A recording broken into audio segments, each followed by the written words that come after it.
portion of Palawan. Ito po yung kasama sa may signal number 3, ito yung mga bayan ng El Nido, Taytay, Araceli, Dumaran, Rojas, San Vicente, and Puerto Princesa. Doon po sa may signal number 2, ito po yung central portion of Palawan, kasama po yung Nara, Supronio Española, Quezon, Aborlan, Rizal, Brooks Point, including Kalayaan, Kalamayan, Cuyo, and Cagayancillo Islands. Yun pong signal number 1 ay dito po sa Luzon. Mayroon po tayo dito Oriental and Occidental Mindoro. And the western portion of Romblon, ito po yung mga bayan sa western portion ng Romblon, Santa Maria, Udyungan, Alcantara, Looc, Santa Fe, San Jose, Perol, San Andres, San Agustin, Calatrava, Corcuera, Banton, Concepcion, and the rest of Palawan. Ito yung pong may signal number 1 sa Luzon. Sa Visayas po ay ito pong lugar sa Aklan, Capiz, Iloilo, Antique, the western portion of Negros Occidental. Ito po yung mga lugar na ito. Cadiz City, Banapla, City of Victorias, Enrique B. Magalona, Silay City, City of Talisay, Murcia, Bacolod City, Bago City, Valladolid, Pulupandan, La Carlota City, La Castellana, Pontevedra, San Enrique, Moises Padilla, Hinigaran, Isabela, Binalbagan, City of Himamaylan, City of Kabangkalan, Ilog, Candone, Hinubaan, and City of Sipalay, including Kawayan and Guimaras Island. Yun lang po, Mr. President. Salamat po. Is there a new depression dito sa Pacific ngayon? Mayroon po tayong nakikita, Mr. President, na ang inaasahan po natin papasok sa Philippine Area of Responsibility sa hapon po ng December 24, at ang ating pong projection ay ito po ay mag-dissipate po, hindi po tatama ng kalupaan according to our analysis during based on current data po, na mag-dissipate po siya east of Bicol Region or Samar Island. Hindi po siya tatama ng kalupaan. Sana po hindi na matuloy. Sana po. Okay, thank you for the... What I'm worried is that another one would be coming up during Christmas time. Mawawalop tayo nito. I'm worried about, it's Christmas time. People are happy and we have this one after another. I hope not. It will dampen the spirit of the people during Christmas time. Sana wala nang sumusunod. The one that you're referring to is not an intense one as Odette. Hindi po, depression po siya, at sabi ko nga po kanina, inaasahan po natin mag-dissipate at hindi po siya tatama ng kalupaan po. Several kilometers east of Bicol Region or Samar. I hope so, and wag lang sana. We cannot hardly afford any other depression coming our way during Christmas time. Now, I would like to go to the second dito sa ating program agenda, is the presentation on the effects of Typhoon Odette. Dito tayo medyo, I said we will hear from General Halad. Are you there? Yes, sir. Good evening, Mr. President. I'll be presenting to the President and to the Cabinet members from the Operation Center of the NDRRMC here in Camp Aguinaldo. I will be briefing on our preparedness and immediate response measures the initial effects monitored, and as well as our next steps. Next slide, please. So shown is our preparedness and response measures. For the NDRMC, we activated Charlie Protocol, the highest protocol when it comes to response against tropical cyclones, and we raised the red alert. We also issued alert and warning messages, totaling 48 emergency alert and warning messages in all, and 425 advisories from the NDRMC. The different departments are shown, and agencies also carried out preparedness measures like the issuance of directives to LGUs by the DILG, the prepositioning of health logistics by DOH, the preparation of schools, 275 schools to be used as evacuation centers by DepEd, the prepositioning of family food packs and other relief goods totaling to about 1 billion pesos by DSWD, the monitoring of roads and bridges by DPWH, monitoring of the situations in ports by DOTR, the preparation of and augmentation of rescue teams by the AFP, Bureau of Fire, PNP, and Philippine Coast Guard.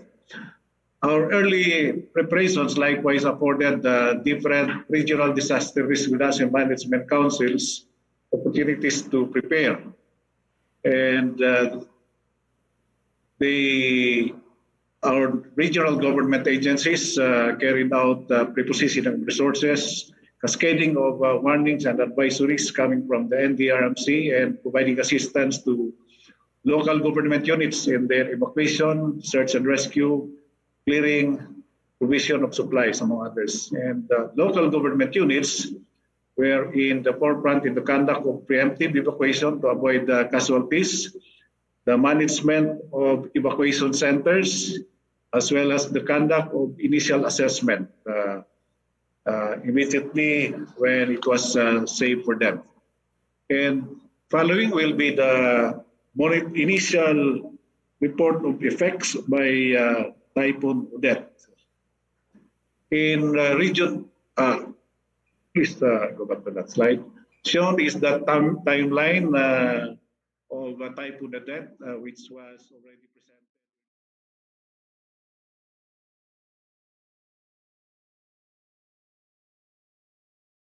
Monitored effects.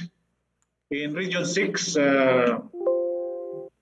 there is flooding in Kabangkalan City, Negros Occidental. We monitored deaths numbering to 6, and most of these are due to fallen trees, meron ding drowning. We have 7 missing persons. Affected families and individuals totaled about 5,864 families, or 17,238 individuals. There was monitored power interruption in Aklan, Antique, Capiz, Guimaras, Iloilo, and Negros Occidental. And the rapid damage and needs assessment is ongoing in this region. Next slide, please. In Region 7, shown is a picture of flooding in Sugbo, Mercado, Cebu, as well as in Lobok, Bohol, along the Lobok River. But as per report of our regional director in Region 7, the flooding in Lobok, Bohol is now slowly subsiding. There are 4 deaths monitored, 2 in Cebu City and 2 in Lapu-Lapu City. And these are still for validation. The number of affected families and individuals are being assessed. There was monitored power interruption in Bohol, Cebu, and Negros Oriental, as well as communications and signal interruption from the telcos in Cebu and Bohol. Mactan Airport was likewise damaged, and all flights are currently suspended. Next slide. In Region 8, we have pictures or initial reports of damages to buildings and structures. We monitored 1 death affected families is numbered about 5,275 families or 20,103 individuals. There was likewise power interruption in the province of Southern Leyte, Eastern Samar, and Biliran, as well as telco signal in Leyte, Southern Leyte, and Eastern Samar. In Region 10, there was likewise report of flooding, but not as bad as that we can imagine.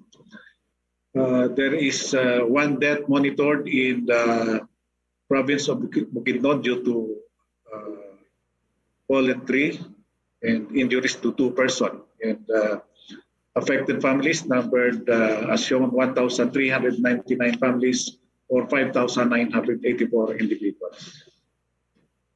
Next slide, please. In Caraga, we monitored storm surge as shown in the video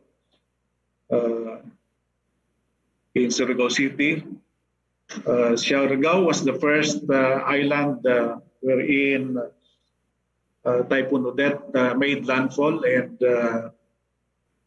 the regional director of OCD, together with the brigade commander of 2nd Brigade, went to Siargao earlier today on board 2 helicopters of the Philippine Air Force. And they have to go back to Butuan. The helicopter had to go back to Butuan to ferry some supplies. As report from information from the provincial governor of Surigao del Norte, Siargao Island is heavily damaged. There is no casualty reported though in Caraga from based on the initial report from the Office of Civil Defense. There was power interruption in these areas, Diragat Island, Siargao, Surigao del Norte, and Surigao del Sur, as well as communications and signal interruption in Siargao and Diragat Islands. We are intending, Mr. President, to bring in a very small aperture terminal from DITC based in Butuan that will be ferried tomorrow morning so that it can provide satellite, voice, and data communication in the operation center of the local government units, as well as provide Wi-Fi services in limited radius from that VSAT technology. We are also intending, Mr. President, to bring in another VSAT tomorrow from our headquarters here in Campo Aguinaldo, and we'll be coordinating for an aircraft that will bring in some teams from Campo Aguinaldo to Siargao. Next slide, please. Shown is the number of preemptive evacuation that we carried out in preparation for the landfall of Typhoon Odette. A total of 84,674 families or 338,664 individuals. These are the number of families and individuals that we saved by having them evacuate early. Next slide, please. And for the summary of effects, Typhoon Odette affected Region 4B, Region 6, 7, 8, 10, 11, and Caraga. A total of 12 deaths are initially monitored, missing 7 persons and injured 2 persons. And again, shown is the preemptive evacuation we conducted. But the total number of affected population and the cost of damage is still being assessed. Next slide, please. And for our next steps, first will be the data gathering and validation of incidents monitored, the number of casualties, affected population, the damaged houses, damage to agriculture, and damage to infrastructure. We will also be continuing with our aerial and field assessment. Earlier, the commander of East Mincom joined a sortie of Black Hawk helicopters from Davao.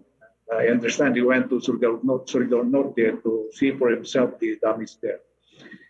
We have to restore immediately power and communications. and continue with the search, rescue, and retrieval operations being conducted. We also have to provide the needed supplies, like, for example, or relief goods, like, for example, temporary shelter for those with damaged houses that will be that can be provided by DSWD. The provision of food supplies and other relief goods that will be given by also by DSWD and the support of the Office of Civil Defense. I would like to mention also, Mr. President, that much of the relief goods and food supplies from DSWD were already prepositioned in the different regional offices. And the ferry of or movement of those supplies will be coming from the regional hubs to the areas being affected. Likewise, provision of health supplies to areas needing them. Next slide, please. So that ends my presentation, Mr. President. Good evening. Thank you very much. May isang tanong lang ako sa halad, Secretary. Ano bang ano mo dyan? Undersecretary ka na pala. Tingin mo, ang mabigat ang casualties. The reports are not yet in, but how do you assess the situation? Maraming fatalities dito.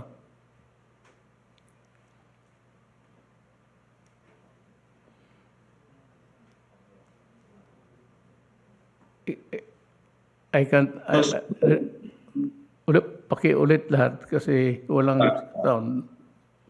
The audio yes, Mr. President, sa ngayon, ang monitored or initial report of casualties numbered about 12 in total coming from all those regions affected. And wala ring monitor na report na landslides na madalas in the past typhoons ay big contributors of casualties. But hopefully, in the next few days, in the conduct of more assessment by our LGUs and regional government agencies involved, there will be no more casualties be reported. But we're doing our best, Mr. President, to collect the needed information with the help of the local government units and other agencies involved.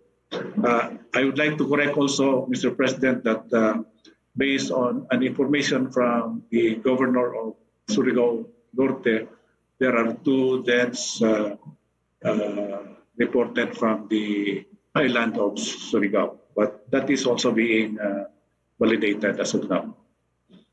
Okay. Are you going to the area when?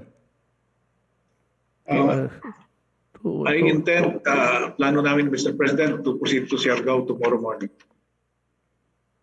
Because although nauna na doon yung brigade commander ng 202nd at saka yung regional director ng Office of Civil Defense Caraga galing sa Butuan, and they will go back again tomorrow.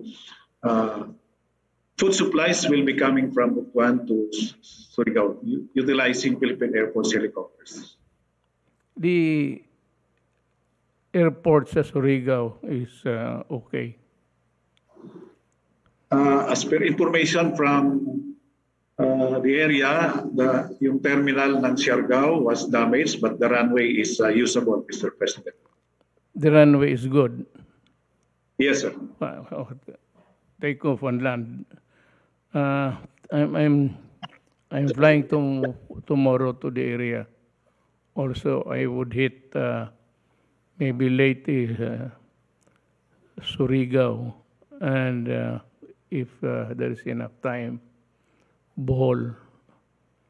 Then day after, I would try to visit Cebu, then dito sa eastern side of the islands, ang Bacolod, Iloilo. How's the situation in Iloilo? Not much damage? We are still getting information from Region 6. We did not receive any report of any untoward incident in Iloilo, Mr. President. The path of the typhoon was south of Panay Island. So we expect no problem in Iloilo. As I've said earlier, merong flooding doon sa Negros Occidental, which is the direct path of Typhoon Odette. I am not so much worried about damage to structures, infrastructures of government. Ang ano ko is, ang takot ko kung maraming namatay. I am as eager as you to go there to see for myself. We are trying to raise the money. I was also late. I was talking with the budget. Alam mo, depleted yung budget natin immensely because of the COVID. Naubos talaga yung pera natin. We prioritize the expenses. These typhoons, they are the imponderables, they would say. They would come, they would not come, but itong COVID, naubos ang pera natin. So we're trying to scrimp how much we can raise so that we can marshal it to the areas affected. I'd like to be to report or sa ako nanonood rin or the secretary of DPWH. That's one worry. I've been trying to call persons there, but I would want the secretary to make the report to us. Thank you very much, Mr. President, Senator Bongo, and members of the Cabinet.